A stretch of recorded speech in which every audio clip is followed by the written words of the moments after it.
Satanismo é um conjunto de crenças, olha aí, ideológicas e filosóficas. Não pense você que satanismo é em si uma religião.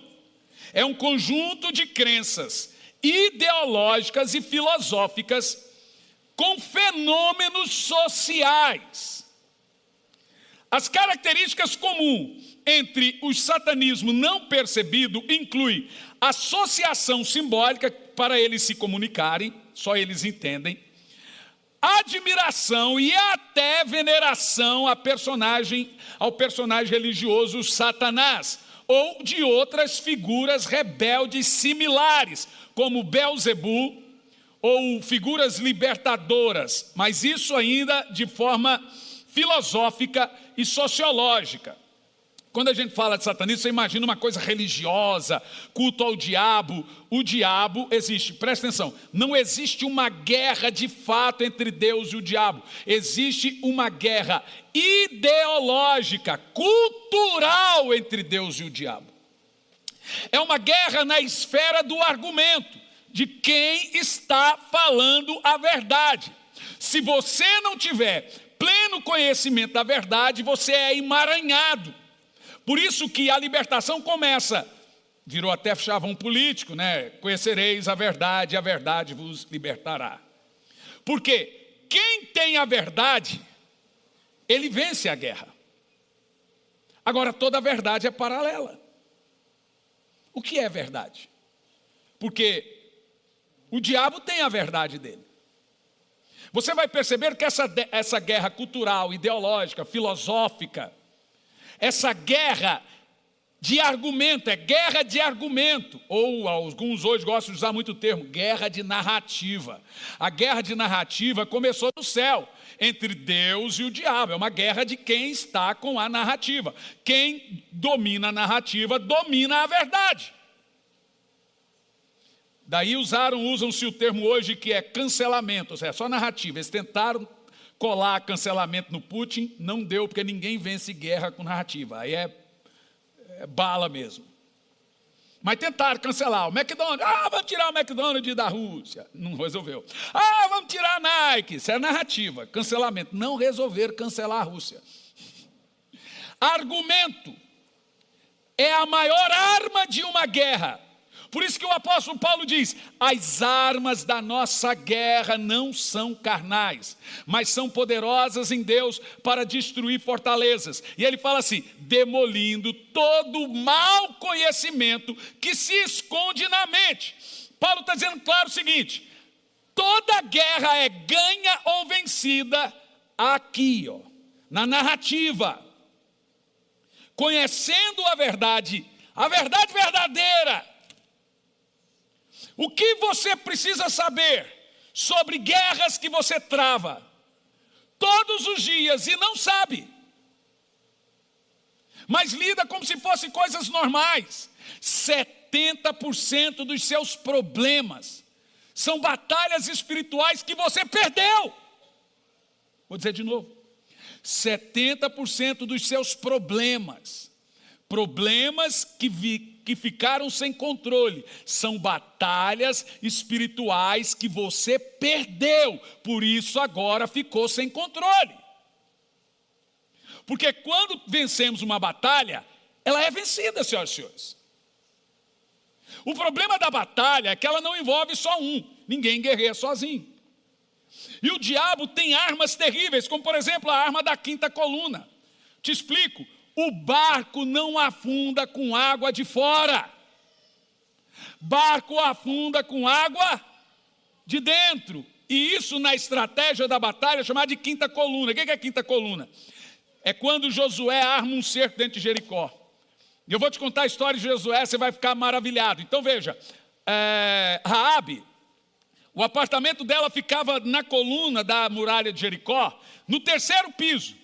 E as colunas eram enormes, e ali moravam pessoas. Porque os espias foram para a casa de Raabe, porque ela era uma prostituta. E ali operava um bordel. Ninguém vai desconfiar de um bordel. Josué, um baita de um estrategista, mandou os espias procurar Raabe e disse, deixe uma corda pendurada na janela. Bom, você acha mesmo que era para todo mundo saber e não matar Raabe? Não, te explico. Olha só. Eles começaram a marchar por 7 vezes, uma vez por dia, em volta da muralha. A ideia é que na última vez, eles marchariam 7 e a muralha cairia. Você pergunta, mas que coisa engraçada. Na janela de Raabe tinha uma corda. Foi por onde eles saíram. Mas enquanto eles marchavam, eles também tinham que tocar trombeta. Sabe o que aconteceu? A cada meia hora, 30 soldados subiam pela cordinha. E sabe por que lá em cima eles não ouviam? Por causa do barulho, da marcha e das trombetas. Ó. Então, as muralhas romperam, mas durante 7 dias, soldados estavam subindo e já estavam minando Jericó. Pelo apartamento de quem? De Raabe. Mas quem pensou nisso? Josué. 3 andares, subindo devagarzinho. Os soldados estão preocupados com aquela marcha de inimigos em volta. A cidade tinha 800 habitantes, bem pequenininha. Como é que eles iriam lutar contra 8.000 soldados hebreus? Não tinha como. Mas as muralhas eram inderrubáveis. Mas não bastava só as muralhas caírem. Eles também tinham que minar as forças de dentro de Jericó. Se não tivesse Raabe lá, não resolveria muita coisa. Viu só?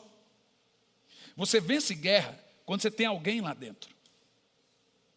Isso é chamado de quinta coluna. As 4, todo o exército era formado de 4 colunas. Por que 4 colunas? A coluna dos lanceiros, a coluna dos flecheiros, a coluna dos cavalos e a coluna das espadas. Os flecheiros são os primeiros que atacam. Os lanceiros ficam na frente com as lanças para pegar os cavalos que vêm contra eles. A coluna das espadas e a dos cavalos. Todo o exército era formado de 4 colunas. Só que existia uma coluna. A quinta é a que já estava lá dentro do arraial do inimigo. Os espiões. A ideia do diabo também é vencer toda a batalha na sua casa, na igreja, com a chamada quinta coluna, infiltração. É quando ele usa alguém lá dentro, que não está no mesmo espírito com você.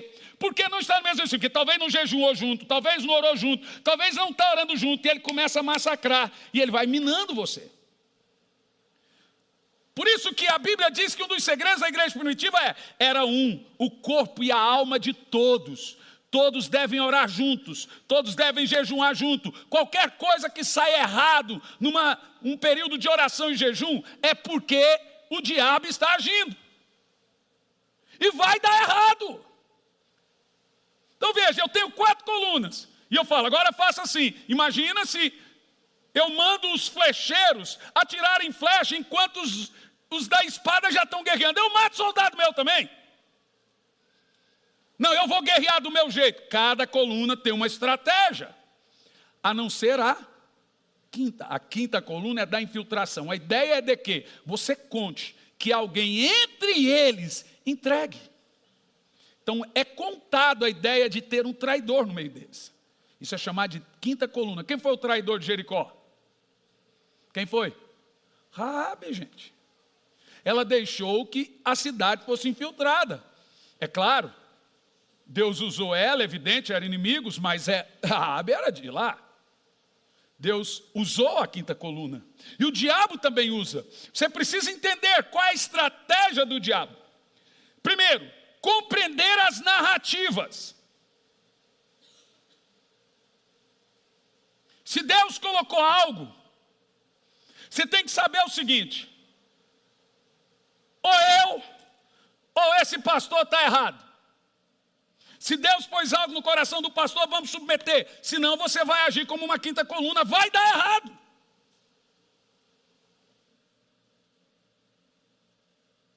Se Deus pôs algo para você agir dentro da sua casa, seu marido, que é o sacerdote do lar, irmã, não fique lutando contra alguém que Deus pôs como sacerdote do lar. Por isso que está dando errado. Você está sendo a quinta coluna dentro da sua casa.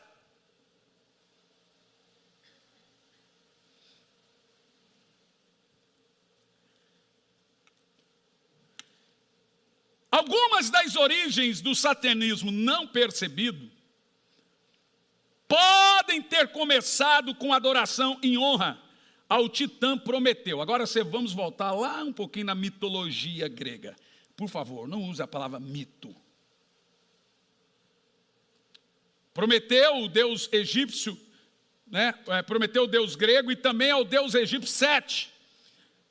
Ao deus sumério Enki, ao deus Moloque, né? Adorado pelos amonitas, que ali faz parte da turma ali das duas filhas de Ló, que embriagou o pai, fez sexo com ele e teve filho com eles. Foi esse povo depois que deu trabalho para o povo de Deus. No cristianismo, Satanás também é chamado de Lúcifer por muitos cristãos.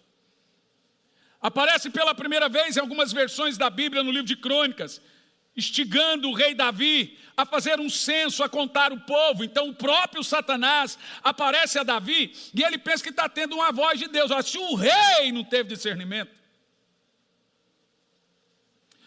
O cristianismo e o Islã tipicamente consideram Satanás como adversário ou inimigo. Mas muitas revisões e recomposições populares de contos bíblicos ou não canônicos, versões de tabuinhas, etc., nos mostram coisas como aparições de Satanás com outros nomes em diversas outras composições e religiões, mas ele sempre existiu. Especialmente por cristãos e muçulmanos, a figura de Satanás foi tratada variavelmente como competidor. Uau! Eis o termo Satanás, competindo. Pare para pensar. Qualquer coisa que causa divisão, que causa competição, não vem de Deus. E divisão e competição pesa o ambiente. Você quer saber se alguma coisa está errada? O ambiente está pesado, porque a divisão entristece Deus.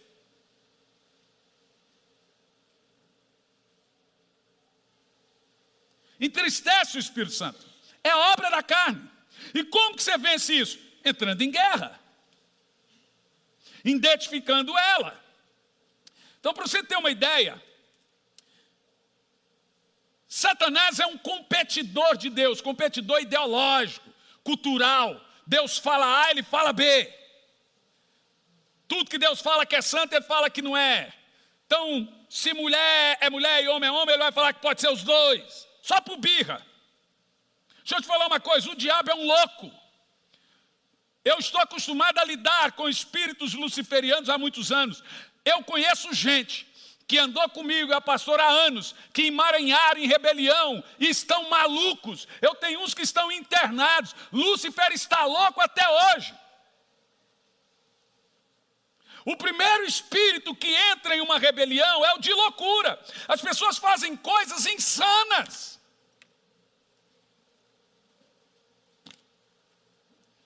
Então o diabo é competidor, rebelde, invejoso. Ele tem inveja dos seres humanos, compete com Deus. E é esse espírito que ele vai colocando no coração das pessoas. Ele é caracterizado como anjo caído ou demônio, governador do submundo. Ele lidera uma penitenciária e um hospício ao mesmo tempo.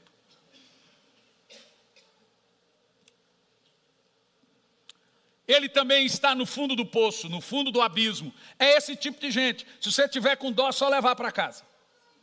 Porque hoje eu vejo gente que tem dó até do diabo. Ô pastor, um dia eu mando, sabe que ele não pode se converter, coitado? Eu falei, pois é, irmão, leva para sua casa, você dá dó, leva para casa. O povo tem dó do diabo. Você entender a tal da narrativa do satanismo não identificado, sem compreender a gravidade disso, preste muita atenção.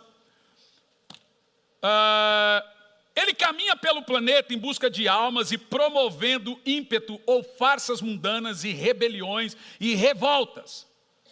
Para você entender, especificamente, você vai ver que o satanismo mais moderno vem no filosoficamente, culturalmente chamado iluminismo, senhoras e senhores, que vem de Levi, Rousseau, Marx, Engels, E a ideia do iluminismo é exatamente essa. Nós somos nossos deuses. Isso é satanismo. A ideia do satanismo não é me ame como Satanás. A ideia do satanismo é o que o diabo, quando Adão caiu, ele não disse me ame, ele disse se ame. A ideia é hedonista, é o homem estar sempre no centro. Seja seu dono, seja seu Deus, é o meu corpo, minhas regras. Isso é satanismo. Você se manda, marido não manda em mulher, pai não manda em filho. Veja, a ideia hedonista que vem do iluminismo. Algumas obras como Paraíso Perdido, obras românticas, descritas e ilustradas ou mostrando o Satanás bíblico como uma alegoria, representando uma crise de fé entre ele e Deus, uma ideia meio injustiçada. Por que eu não posso ter aqui a minha ideia? Irmão, quando você está num lugar que tem regras, você está ali para cumpri-las, não para fazer outras. Se você está numa igreja e você quer fazer regra, abre uma para você. Se você está numa casa e uma casa tem regra, cumpra. Ah, não é justo. Não é justo. Regra. Qualquer lugar que não tem regra é anarquia. Daí vem a Revolução Francesa. A palavra anarquia é isso. Os anárquicos que começaram por causa de 30 centavos o pão, criaram uma máquina no centro de Paris chamada guilhotina, um homem chamado guilhotina, e começou a cortar a cabeça de todos os reis, feudais e príncipes. Depois o próprio guilhotina é morto na guilhotina. Daí surgiu o termo anarquia. Cuidado! Rebelião é uma coisa que nunca vai nascer da bênção, da fé. O que é rebelião? Não obedecer e se rebelar contra aquilo que, veja, toda divisão tem uma causa nobre. Toda rebelião nasce de uma causa nobre.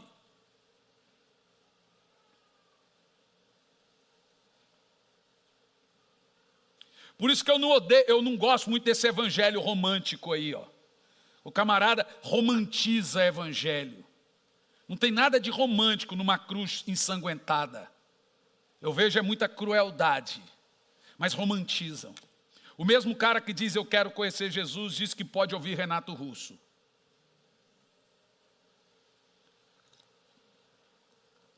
Só quem sabe ler que um pinga é letra.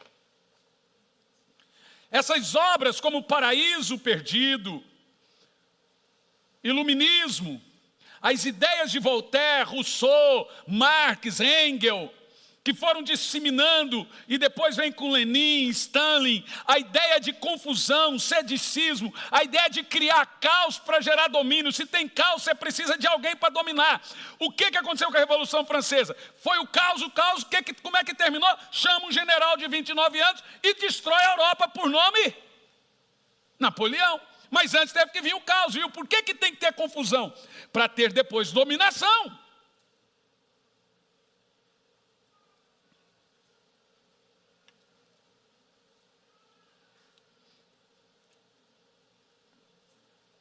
Essas ideias do Paraíso Perdido, iluminista de Engels e etc., já falei tudo para vocês, também não vou ficar promovendo, mostram as obras de Satanás como um personagem heróico. Então você lê Rousseau, Voltaire, Engels, você lê Marx, a ideia do diabo é, não existe diabo.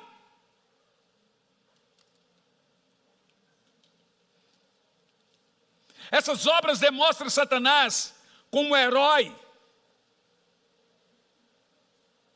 George Bernard Shaw,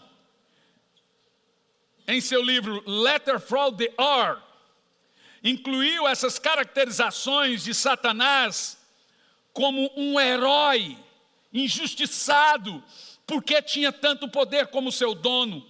Veja, competição. É ridículo quando você vê uma esposa competindo com o marido, a mãe competindo com o filho com a mãe. Gente, amigo não compete, se compete não é amigo. Amigo se alegra com a conquista do outro, ele não se entristece.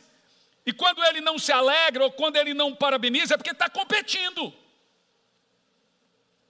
A competição vem do poço do abismo, do coração de Satanás, como subiu ao céu. Veja, Isaías capítulo 14, versículo 12. Como caístes do céu, ó estrela da manhã, filho da alva. Isaías 14, 12. Como fostes cortado por terra, tu que debilitavas as nações, e tu dizias no teu coração: eu subirei ao céu, acima dos anjos de Deus colocarei o meu trono, e serei semelhante ao Altíssimo. Ou veja, ele não tinha pretensão de ser maior que Deus, ele estava competindo. Eu quero ser igual. A ideia então é competir, é se parecer, é rivalizar. Vamos lá, Absalão, filho de Davi, sentou na porta do reino. Davi já estava com uma certa idade. E veja, um reino muito grande, ele não conseguia atender todo o povo. Absalão sentou e o povo ia chegando e dizia: o que vocês querem? Queremos falar com o rei. Ele dizia: o rei não tem tempo para você, mas eu tenho. Podem trazer suas demandas para mim, eu vou ouvi-los. O que ele estava fazendo, gente? Roubando o coração do povo. O povo dizia: o rei não tem tempo, o rei é bom, mas Absalão, filho dele, é melhor. A Bíblia diz que o coração do povo tem que estar na mão do rei. Qualquer coisa fora disso é competição. E aí Deus faz o quê? Sai na hora. Cuidado. Não existe esse negócio, igual uma menina de 7 anos com minha filha, ela rivaliza. Ela tenta rivalizar. Eu amo mais o papai, depois a mamãe. Eu falei: não, você ama igual. Mas tem hora quando ela está com birra, ela fala: eu amo mais a mamãe, depois o papai. Você vê, é coisa de criança. Aí o que é que você faz? Você tira a ignorância do coração. Hoje ela já aprendeu. Quem que se ama mais? Eu amo os dois. E o Jean? Não, o amor é diferente. Cuidado. Cuidado quando você põe um filho contra o outro, com simples detalhes. Quando você nunca elogiou um filho e elogia demais um outro, mas não faz o mesmo com o outro, você está colocando dentro do coração de ambos uma sementinha da serpente, um espírito luciferiano. A minha mãe fazia isso. Então ela criticava um filho para outro. E depois também ela, além de criticar, ela elogiava um e não elogiava o outro, para o outro perceber que ela estava preferindo, gerando competição entre os irmãos. Agora nós somos tudo grandes e não temos relacionamento, porque nunca convivemos, porque a mãe ficava gerando competição.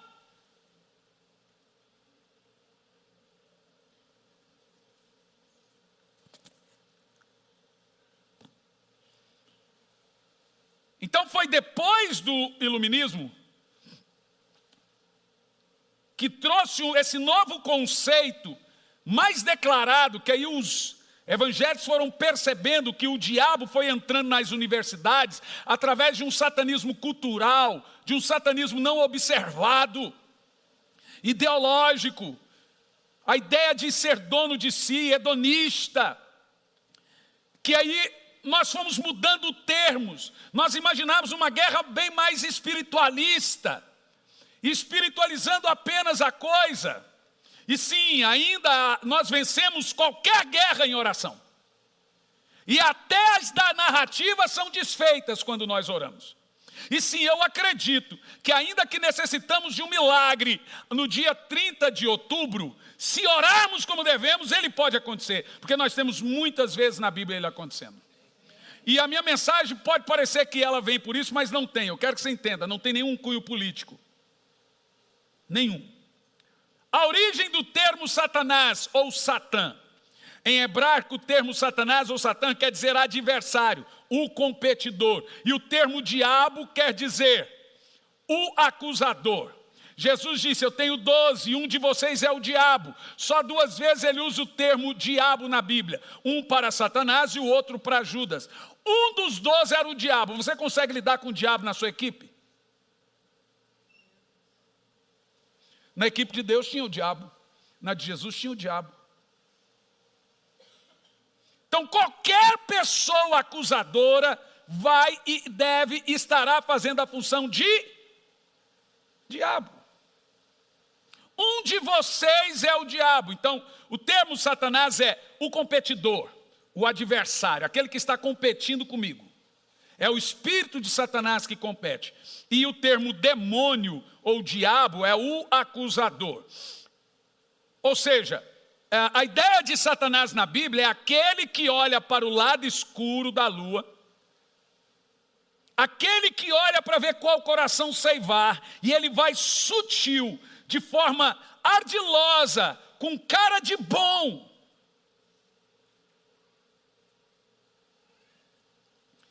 Ele não conseguiria derrubar a terça parte dos anjos se ele fosse um rebelde sem causa, gente. Nós estamos falando de anjo. É óbvio que os argumentos dele, gente, nós estamos lidando com o diabo. Veja, o cara não ora, não lê Bíblia, não jejuma, não vigia, porque tão importante quanto orar e vigiar, Jesus põe no mesmo palavra, orar e vigiar, porque não adianta orar e jejuar e não vigiar. Não vigia, e ele acha que vai vencer o diabo. Esse diabo que derrubou a terça parte dos anjos. Ei, não vai.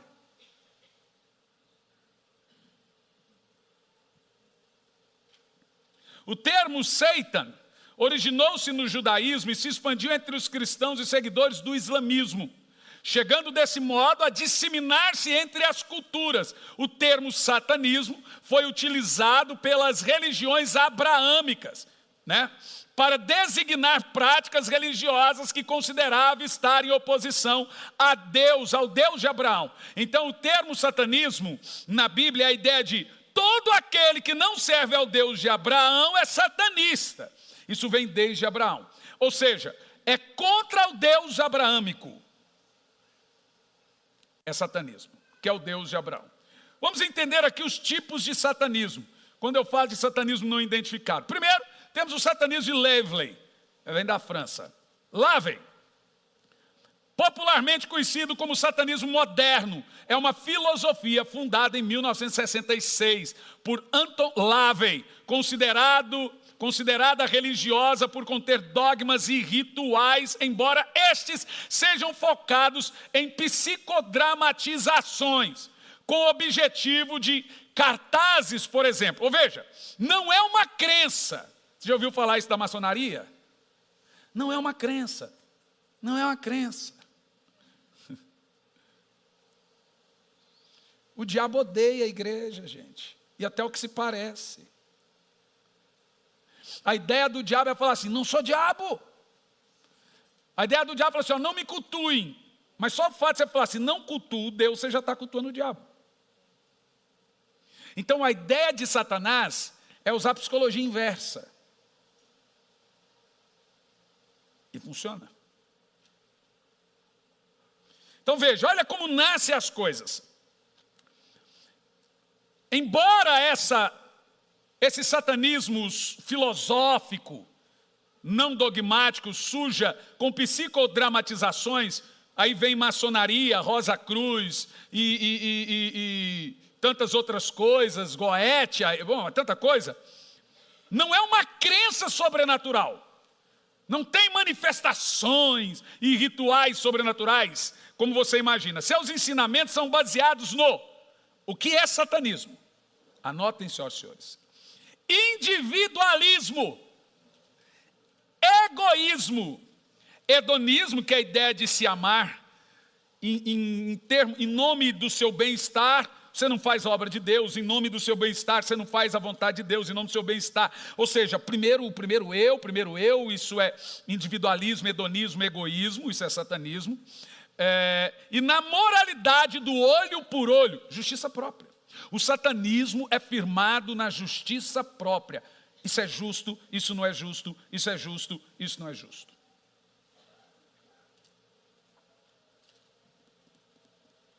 Diferentemente do satanismo teísta, que é o satanismo observado, o satanismo não observado, que saiu da cabeça do diabo, é esse. O ser humano é um Deus. Sua vontade tem que prevalecer.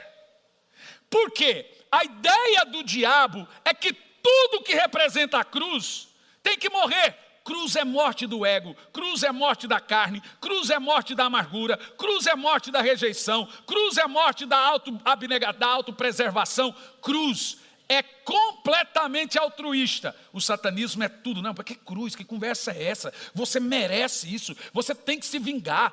Isso não é justo. Você não sei o quê. Vê? Isso é satanismo, senhoras e senhores. Porque na cruz morre tudo. Por isso que Jesus, quando a Bíblia fala da mensagem da cruz, o que é mais interessante é que a mensagem da cruz não tem uma palavra. Porque a Bíblia diz que essa cruz, Jesus foi para lá e ele não abriu a sua. O que é que isso nos ensina? Que a verdadeira mensagem da cruz é a do silêncio e da justiça de Deus. A cruz mostra, caladinha, simples, que Deus é justo. Como ovelha muda, ele não abriu a sua boca. Qual é a mensagem da cruz? É a mensagem de que? Justiça própria, autopreservação, hedonismo, excentrismo, ego, é satanismo. É o satanismo original. É o que saiu, foi assim que ele disse para os anjos. Vocês não estão percebendo? Vocês têm que ter liberdade. Vocês devem ser livres. E ele não deixa vocês serem livres.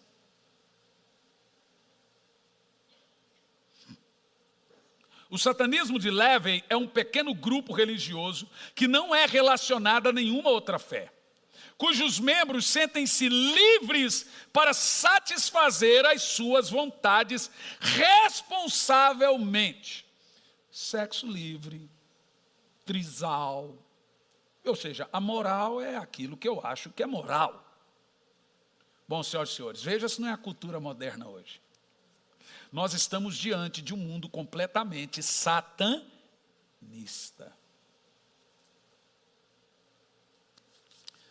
Suas ideias foram detalhadas pela primeira vez na Bíblia satânica e é supervisionada pela Igreja de Satanás, que tem a sua sede em Curitiba.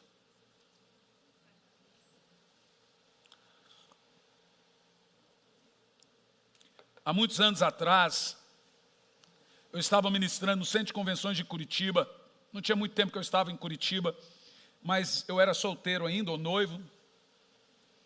E aquela foi uma noite muito poderosa no Centro de Convenções, devia ter umas 3, 4 mil pessoas, 19 para 20 anos de idade. E o meu apelido em Curitiba era Caça-Fantasma.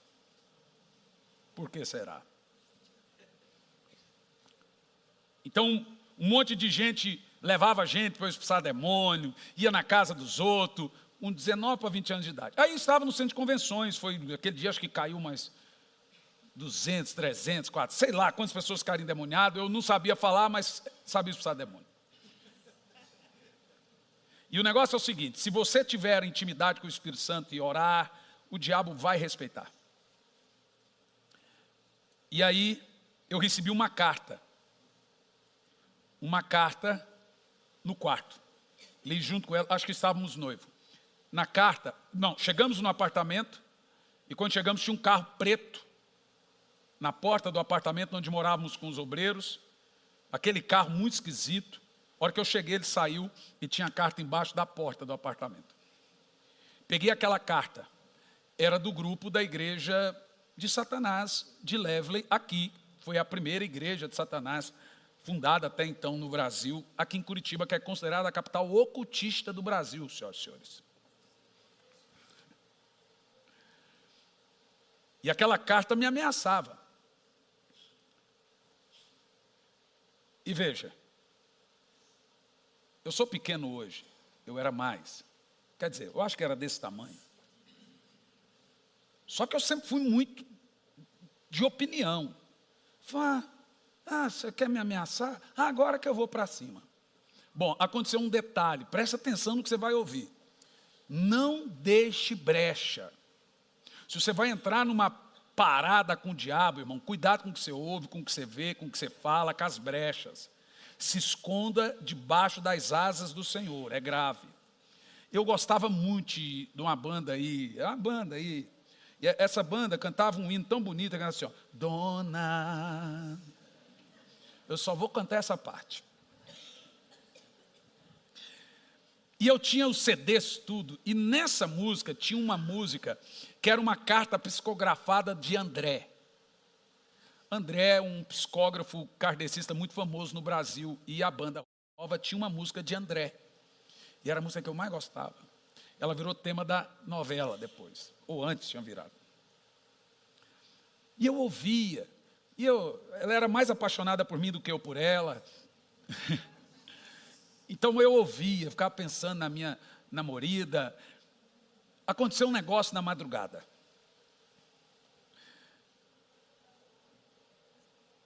Eu dormia na sala, era um apartamento com vários obreiros, e de repente, aconteceu aquele negócio, você pensar que está acordado, está dormindo, você tenta acordar, você sabe que está acordado, está dormindo, todo mundo já teve essa experiência. Eu vi que uma mulher entrou pela sala, toda vestida de amarelo, que é a cor da morte, pálida, né? E o cabelo no rosto, parecendo aquele filme O Chamado, sabe? E veio andando assim na minha direção, assim, ó. Eu deitado no colchão, quando eu levantei, aquele trubisco lá, levantou e pôs o pé assim, e a mão assim, ó. E pôs a mão e começou a falar umas palavras meio aramaico. E se ministrar. E eu percebi que enquanto falava, minha força ia sumindo. Como se toda a minha vida estivesse saindo e ia falar. Irmão, se benze aí, bate na madeira. Você vai dormir à noite, em nome de Jesus. Se são coisas que a gente não põe nem em livro, né? Mas vai sair o livro agora. Bom, esses dias nós fomos para onde, Claudinho? Até onde, ouvindo tudo, só 4 horas sobre o demônio. Para Londrina, né? Depois eu vejo o Claudinho voltando e comendo, e ouvindo, e eu dormindo, e ele, e demônio para lá, demônio, você tá bom aí, Claudinho? E ele, comendo Cheetos. Nunca vi comer tanto salgadinho assim. E aí, o bicho assim, ó. Lembra do Harry Potter falando com a cobra? Você ri, né? Daquele jeito. Só o bichinho conseguia falar a linguagem da cobra. Não sei se é 1 ou 2. Que coisa isso. E aí, gente, eu percebia que toda a minha energia estava saindo. E ele, estava sugando. Na hora, a única coisa que veio na minha mente, clame o sangue. E eu tentar.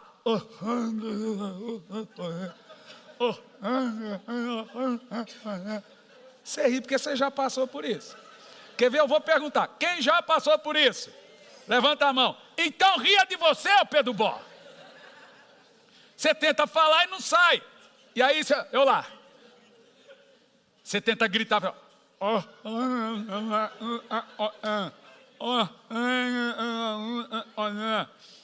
Mas de repente aí eu ia clamando sangue, e a força foi voltando e as palavras iam ficando mais legíveis. O sangue, daqui um pouco, a hora que eu gritei, o sangue de Jesus tem poder. Ela sumiu. Aí ela foi lá na cozinha e veio com uma bucha. Pegou a bucha, gente. Ela entrou no mundo físico e pegou a bucha e jogou em mim. Jogou, pegou no braço. Beleza. No dia seguinte eu fui na casa da minha noiva. Gente, eu estava com uma tipóia. O braço estava desse tamanho. Agora vai explicar para a noiva que foi o diabo. Ela falou, você andou brigando. Eu falei, eu te juro, o diabo apareceu lá em casa, pegou no meu braço, gente, estava a marca da mão assim, ó, desse tamanho. Ficou umas 3 semanas, eu a tipóia, nem conseguia movimentar. Aí eu fiquei em crise. Falei, o diabo não pode tocar em mim. Onde é que eu errei? E eu fiquei orando. Depois de muito custo eu fui orar. E eu estou de joelho e ficava os meus CDs. Não era só... Tinha Leandro Leonardo, tinha o Christian Ralph. Quem nunca gostou de Christian Ralph? Hã? Zezé de Camargo. Não, irmão goiano. E ali, daqui um pouco eu estou orando e os CDs, eu não tinha os CDs do lado, eu orando e mexendo nos CDs. Que um pouco, a capa branquinha do CD. Quando eu olho, do nada eu olho e vejo o compositor, André.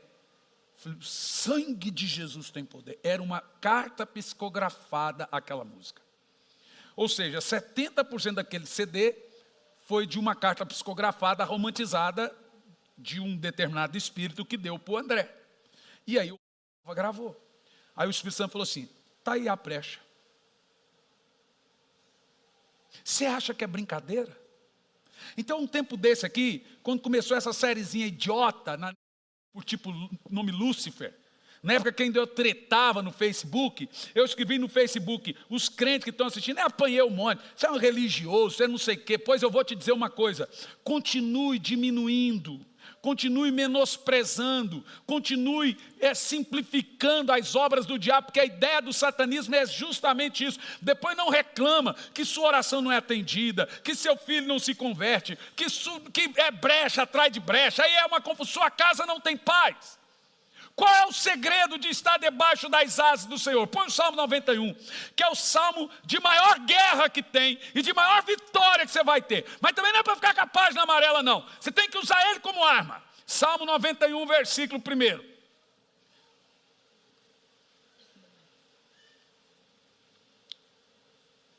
Vamos ler, todos juntos. E descansa a sombra. Bom, guarde, você já te expliquei o que é estar à sombra do Senhor, e a habitação do Altíssimo é lugar secreto da oração. Desfrutará da sua proteção. Deixe-me te falar uma coisa, ouça bem e leia bem a palavra, descansar. Quem não está, gente, não adianta você ficar, eu vou ali receber um passe, oração de libertação, às quarta-feiras não é um passe, não sou guru. Não sou seu pai de santo gospel. Se você não se posicionar, pelo amor de Deus, eu sofro com o seu sofrimento. Eu sofro quando vejo que sua vida não vai para frente, mas não adianta falar, não se posiciona.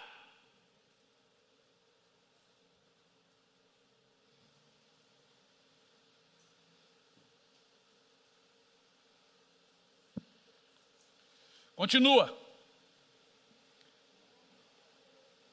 Sobre o Eterno declara, Ele é o meu e minha fortaleza, em meu Deus, em quem deposito a minha confiança. A ideia do texto de Davi é o seguinte, não existe vitória contra o diabo, existe vitória de Deus contra o diabo. Ninguém aqui tem poder para vencer o diabo, ninguém aqui tem autoridade para vencer o diabo, ninguém aqui é forte o suficiente para vencer o diabo, mas debaixo das suas asas, no nome de Jesus, através do sangue de Jesus, na autoridade do nome de Jesus, a gente atinge. Se bebe alguma coisa mortífera, nada lhe fará dano algum, virão por 7 caminhos fugirão, nenhuma maldição virá sobre a terra. A Bíblia diz que sobre a igreja do Senhor não vale encantamento. Essa semana, minha esposa e minha sogra foi visitar a casa de uma irmã, a irmã está aqui. Sabe o que tinha na porta da casa dela? 2 velas, uma vermelha e uma amarela. Amarela é porque é morte, tá? Lembra do cavalo amarelo do Apocalipse, é pardo. E uma moeda. Minha esposa falou, o que eu faço? Falei, só não chuta. Falei, pega um sal grosso ali na Universal, joga em cima. Também não é isso, não. Falei, a primeira coisa que você deve fazer, aplica o sangue de Jesus em você e em sua mãe. Aplica o sangue de Jesus nessa casa, que nenhum encantamento. Sobre sua vida não vale encantamento. Sobre sua vida vou profetizar. Te alcançará. Eu sei que Deus tem para ti um manancial cujas águas nunca cessarão. Deixa eu te falar, meu irmão, o diabo é poderoso? É. Todos os exércitos do mundo somados não somam o poder de um demônio. Um demônio sozinho é mais poderoso que todos os exércitos da Alemanha, Estados Unidos, da Rússia. Mas um crente de joelho subjuga todo o inferno. Levantarei a minha igreja e as portas do inferno não prevalecerão contra ela. Agora veja, por que nós oramos? Porque nós sabemos que não podemos. Não é só eu, se o anjo Miguel, que é o arcanjo, o líder de todos os anjos dos céus, em Judas versículo 9, Judas 1:9, quando ele se deu de cara com o diabo, diz o texto, no entanto, nem mesmo Miguel argumentava com o diabo, Veja, nem Miguel. Agora tem crente brincando, eu boto para quebrar. Não bota. Não bota. Deixa eu te falar, vai ser humilde, vai viver debaixo de oração.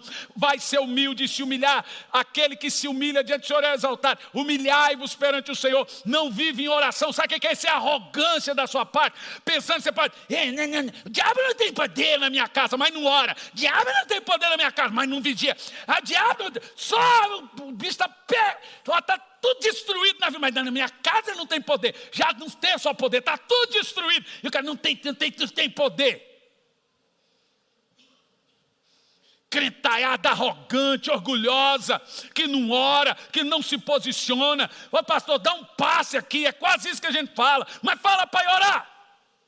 Esses dias eu perguntei para a irmã, veio reclamar para mim, porque está tudo errado, pastor. Pô, irmã, acabou terminando de jejum. Em Campo Largo aqui, foi 1 mês orando 5 da manhã. E mais 1 mês de jejum. Pastor, minha vida não mudou. Eu falei, você orou às 5 da manhã? Não. Você jejuou? Não. Eu falei, irmã, desculpa, não tem mais nada para falar para você. O seu problema é tão grave, você não teve coragem de fazer uma semaninha de oração? Um jejum. Se a Bíblia diz que a demônio só sai com jejum e oração. Então assim, quem aqui daria a vida pela sua família? Levanta a mão, quem daria a vida pela sua família? Experimente a mudar por ela. Se você mudar pela sua família, você não vai precisar dar a vida por ela. Se você orar pela sua família, você não vai precisar dar a vida por ela. Se você jejuar pela sua família, você não vai precisar dar a vida por ela. Daria a vida nada não.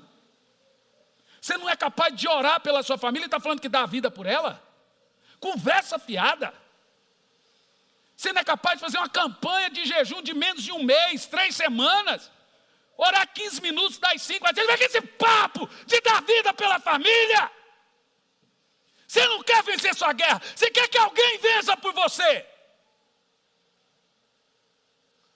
Vamos vencer ou não vamos? Então deixa dessa frouxidão, deixa de ser frouxo e vai lutar sua guerra, cidadão. Sua vida financeira está uma droga, sua família está de má a pior, é filhos viciados, é briga, não tem paz e não é capaz de fazer 15 minutos de oração. Mas o diabo não toca na minha casa. Bom, a ideia do satanismo é essa. Estou ali, mas não estou. Estou ali, você não sabe e digo que não estou.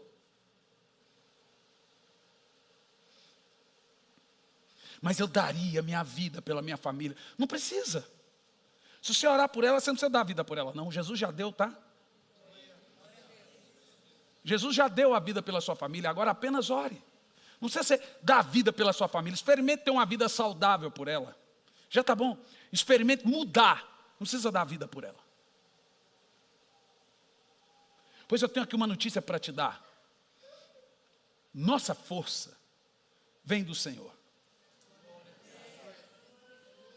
Nosso poder vem do Senhor. Eu dobro os meus joelhos e falo, Senhor, eu sou um réprobo. Eu sou carne. Eu sou pó. Se não for o Senhor que estivesse ao nosso lado, diga, se não fosse o Senhor que estivesse ao meu lado, quando os inimigos tentassem me destruir, eles teriam comido as minhas carnes, disse Davi. Eles teriam me engolido.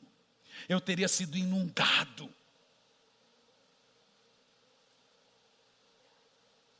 Ele é o nosso general. Ele é o nosso Senhor. Ele que guerreia as nossas guerras. É Ele que tem a mão forte. É Ele que tem o braço forte. E você tem que ser humilde para contribuir com Ele em oração. Colaborar, a Bíblia diz, e cooperava com o Espírito Santo em oração. Então deixa eu te falar uma coisa. O anjo foi buscar Pedro na prisão. Diga amém. Mas foi a oração que foi buscar o anjo.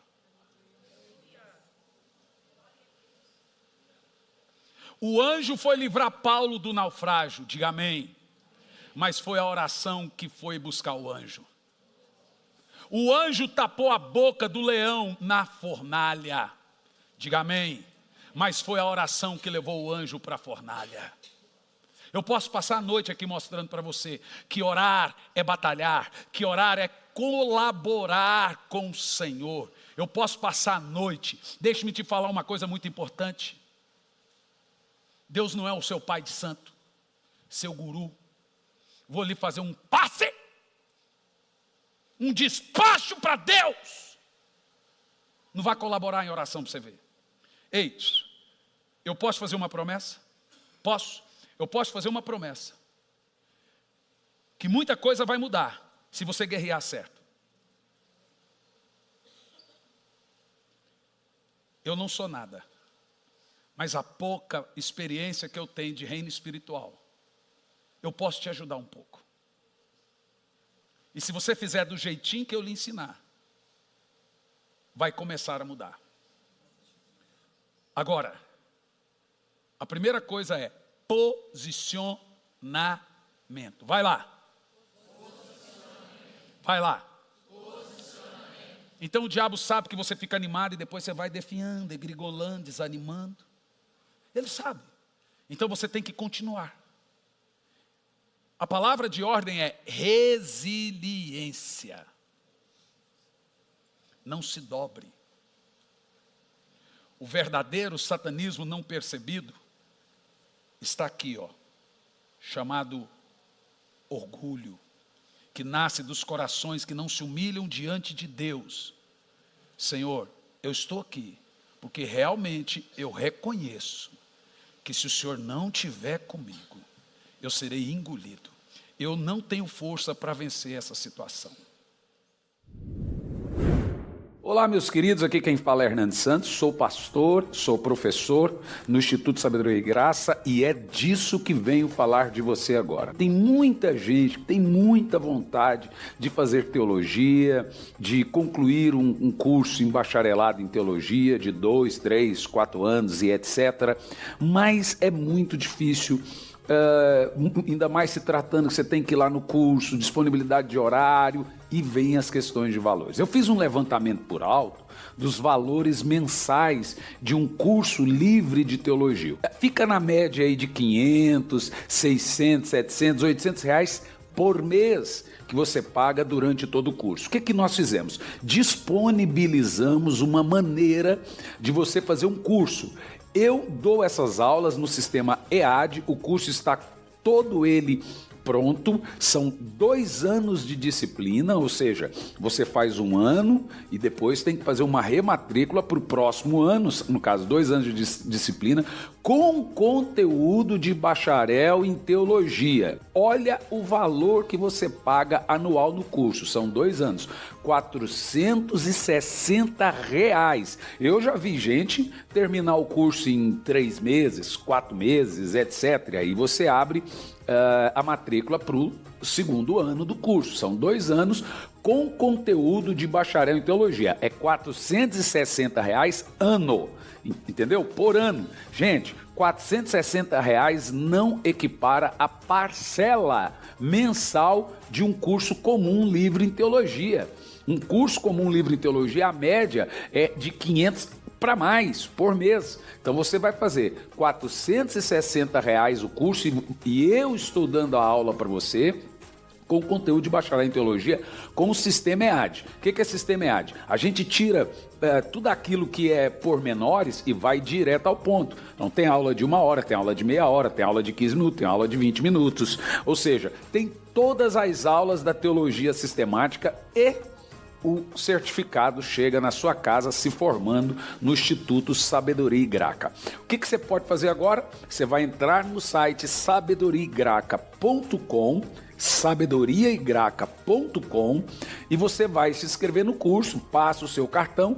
Tem bandeira de cartão que faz até em 12 vezes, tem bandeira de cartão que faz em 10, depende muito da sua bandeira. E aí você vai participar e fazer o curso conosco, sabedoriaigraca.com, curso de teologia, curso livre de teologia, com conteúdo de bacharelado em teologia. Espero você como meu aluno no Instituto Sabedoria e Graça. Entra no site sabedoriaigraca.com.